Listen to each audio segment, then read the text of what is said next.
پیدائش کا دن نہیں منایا کرتے، یہاں تک کہ اس کائنات میں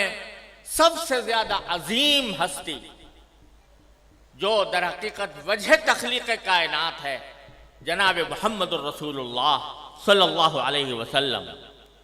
آپ کا یوم پیدائش بھی ہم لوگ نہیں مناتے۔ آپ کا وہ یوم پیدائش جس کو آج کی اصطلاح میں عید میلاد النبی کہا جاتا ہے، وہ بھی ہم نہیں مناتے،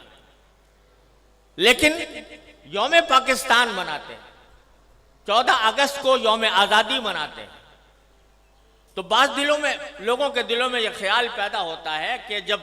اگر دن منانا ہے تو سب سے زیادہ اس کے مستحق نبی کریم سرور دو عالم محمد مصطفیٰ صلی اللہ علیہ وسلم کی پیدائش ہے یا آپ کی یاد ہے، جس کو منانے کے لیے کوئی تقریب منعقد کی جائے۔ کیا وجہ ہے کہ ہم عید میلاد النبی نہیں مناتے لیکن یوم پاکستان مناتے ہیں، آزادی پاکستان کا دن مناتے ہیں؟ تو میں اس کی وضاحت کرنا چاہتا ہوں کہ اس میں کوئی شک و شبہ نہیں ہے کہ اس کائنات کی تاریخ میں سب سے بڑا عظیم دن وہ تھا جس میں اللہ تبارک و تعالی نے اس کائنات کی ہدایت کے لیے جناب محمد رسول اللہ صلی اللہ علیہ وسلم کو مبعوث فرمایا۔ اس سے زیادہ عظیم دن انسانی تاریخ میں کوئی اور نہیں جس میں آپ تشریف لائے، لیکن آپ ہی کی تعلیمات اور آپ ہی کی سنت اور آپ کے جانثار صحابہ کرام کی سنت یہ ہے کہ انہوں نے کبھی نبی کریم سرور دو عالم صلی اللہ علیہ وسلم کا دن نہیں منایا، اور اس لیے نہیں منایا کہ اللہ تبارک و تعالی نے رسول کریم صلی اللہ علیہ وسلم کو اس لیے مبعوث فرمایا تھا تاکہ آپ کی ہدایت کی روشنی سے یہ کائنات منور ہو اور لوگ آپ کی تعلیمات کی اتباع اور پیروی کریں۔ آپ کی ذات والا صفات وہ ہر قسم کی رسمی کارروائیوں سے کہیں بالا تر ہے، اور حضرات صحابہ کرام جو آپ کی زندگی کے ایک سانس کے بدلے اپنی ساری زندگیاں نچھاور کر سکتے تھے، انہوں نے کبھی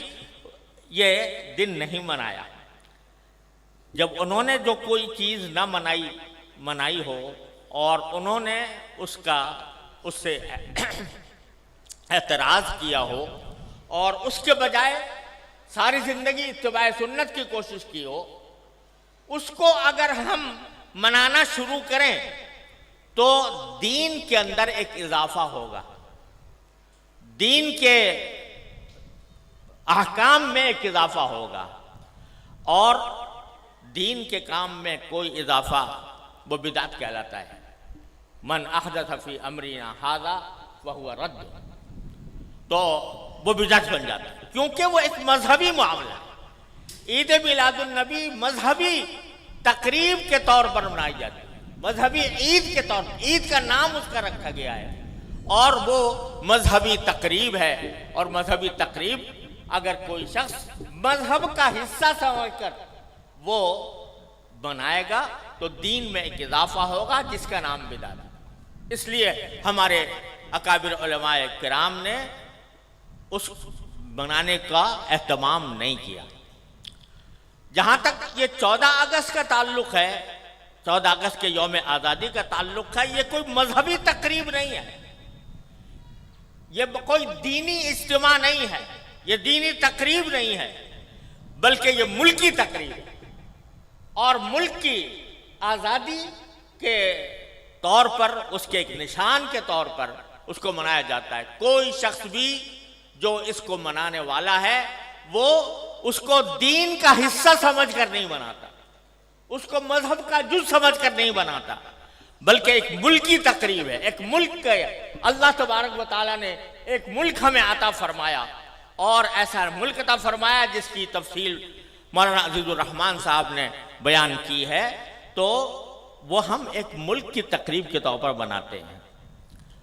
بدعت اس وقت بنتی ہے کوئی چیز جو शरीयत में न हो और शरीयत का हिस्सा उसको बना दिया जाए। लेकिन ये कोई शरीयत का हिस्सा नहीं, ये कोई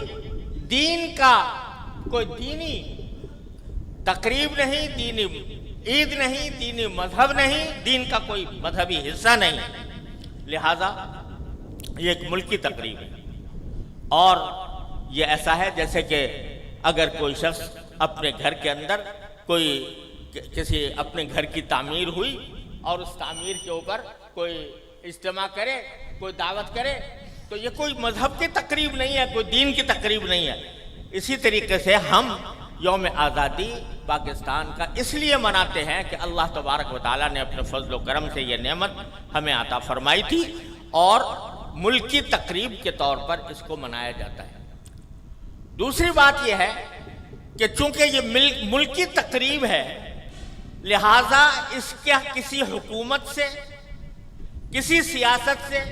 इसका कोई ताल्लुक नहीं। हुकूमत कोई भी आई, हमारे 71 साल तारीख के अंदर बड़े बड़े जालिम और जाबिर हुक्मरान भी आए, बददीन हुक्मरान भी आए और ऐसे हुक्मरान भी आए जिनसे हमें इख्तिलाफ रहा, लेकिन सियासी हालात की वजह से या किसी नापसंद हुक्मरान की वजह से यौम आज़ादी को ये कहना दुरुस्त नहीं है कि चूंकि हुक्मरान हमारी मर्जी का नहीं है लिहाजा हम यौम आज़ादी नहीं मनाएंगे, बल्कि ये एक मुल्की तकरीब है, मुल्क का दिन है और मुल्क की आज़ादी की यादगार है। उस आज़ादी की यादगार है जिसके लिए हमारे अकाबिर ने कुर्बानियां दी हैं, जिसके लिए बेशुमार मुसलमानों ने अपने खून का नजराना पेश किया है। जैसा कि मौलाना ने फरमाया, बड़ी दुरुस्त बात फरमाई कि रियासत और चीज है, हुकूमत और चीज है।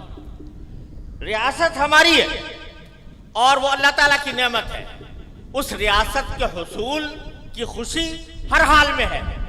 चाहे हमारे हालात कितने ही खराब क्यों ना हो जाए। लिहाजा इस वजह से हम ये तकरीब मनाते हैं और अल्लाह तबारक व तआला से ये दुआ करते हैं कि ये तकरीब मुसलमानों के लिए, पाकिस्तान के लिए, आलम इस्लाम के लिए, इस वक्त बावजूद के मौलाना अजीजुर रहमान साहब ने फरमाया कि पाकिस्तान का तसव्वुर बहुत से लोगों ने ऐसा बना दिया है कि जैसे एक माअज़ल्लाह नाकाम मुल्क हो, जैसे उसका जो असल मकसद ज़िंदगी है वो बिल्कुल पूरा ना हुआ हो और जैसे कि उसके अंदर खराबियां ही खराबियां हों। बेशक बहुत सी खराबियां मौजूद हैं, बेशक हम उस मंजिल को अभी तक नहीं पा सके जिस मंजिल की खातिर ये कुर्बानियां दी गई थी और ये पाकिस्तान मारद वजूद में आया था। वो मंजिल बेशक हम अभी तक हासिल नहीं कर सके, लेकिन उसके बावजूद मैं समझता हूं कि पाकिस्तान अब भी मौजूदा हालात में भी दूसरे तमाम इस्लामी ममालिक से 1000 दर्जा बेहतर है, दीनी एतबार से भी और दुनियावी एतबार से भी। दुनियावी एतबार से अल्लाह ताला ने क्या नेमतें दी हैं मौलाना अजीजुर रहमान साहब ने बताया। दीनी एतबार से भी मैं इस कुराए अर्ज के ऊपर जितनी इस्लामी रियासतें हैं, जितनी इस्लामी हुकूमतें हैं, तकरीबन उन सब में जा चुका हूं, उनके करीबी हालात से बाखबर हूं, उनके अंदरूनी हालात से बाखबर हूं, अवाम की सूरत हाल से बाखबर हूं। इस तमाम बाखबरी के बाद मैं ये कहता हूं और ये कहना इंशाअल्लाह बिल्कुल दुरुस्त है और इसमें जर्रा बराबर मुबालगा नहीं है कि दीनी एतबार से भी अल्लाह तबारक व तआला ने पाकिस्तान को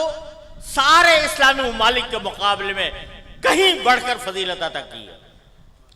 हरमैन शरीफैन की बात तो और है, हरमैन शरीफैन का कोई मुकाबला नहीं हो सकता, उसका कोई किसी के साथ भी उसका मुकाबला